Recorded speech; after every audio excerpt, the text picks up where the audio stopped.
ଦେଖନ୍ତୁ सी तो प्रति वर्ष ए कार्यक्रम करुँच आज ए कार्यक्रम होता सका 8टार कार्यक्रम आरंभ होता आरंभ आम समस्त उपस्थित थिलु सी जेते थर ए शिविर करिसेंती रक्तदान शिविर धीरेज सावत आज सबुजाक तांकर एवं आगुरु जते ब्रह्मपुर सहर में जी रक्तदान शिविर होती ये सबु जाकर आज रेकर्ड ब्रेक 1111 टा ब्लड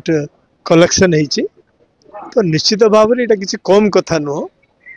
आपण जानती गोटे जन को ब्लड दे कहले सी केते मना करिवो एवं जो पेशेंट मैंने हॉस्पिटल को आसुचंती रिलेशन थिले आगे टी ब्लड टा आम फ्री रे कर दियंतु कोडे गोटे ब्लड टी आमर गेन्हाई देवा कहे ब्लड देवा कहने तेणु ये परिस्थिति रे तांकर जो उत्साह एवं जो प्रकार यूथ मान को मोबिलाइज करिवार केवल ब्रह्मपुर सहर नहीं ब्रह्मपुर सहर आखपाख अंचल एवं जिल्लार मध्य जो समस्त को मोबिलाइज करिक आनिबा एवं 1111 ब्लड जो होची माने आपण निश्चय भाभी पारुथिबे तार द्विगुण टू अधिक लोक को मोबिलाइज करियार सी यूथ मान को मोबिलाइज करियार सी हेले जाकि 1111 ब्लड हो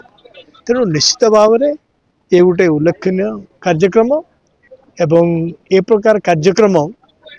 जो माने पब्लिक लाइफ रे अछंती स्पेशली यूथ जो माने पब्लिक लाइफ रे अछंती से माने ए प्रकार कार्यक्रम खोले ही जो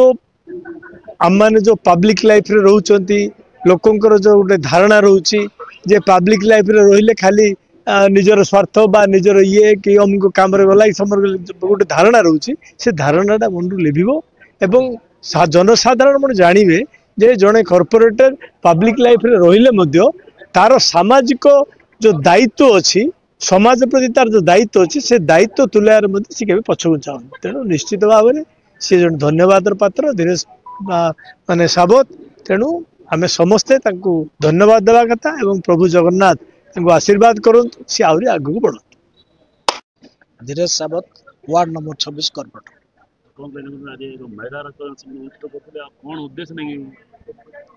देखो आज को ठीक 10 वर्ष है आमर जय जगन्नाथ युवक संघ तरफ एमती विशाल रक्तदान आयोजन शिविर करमर गोटे ही लोक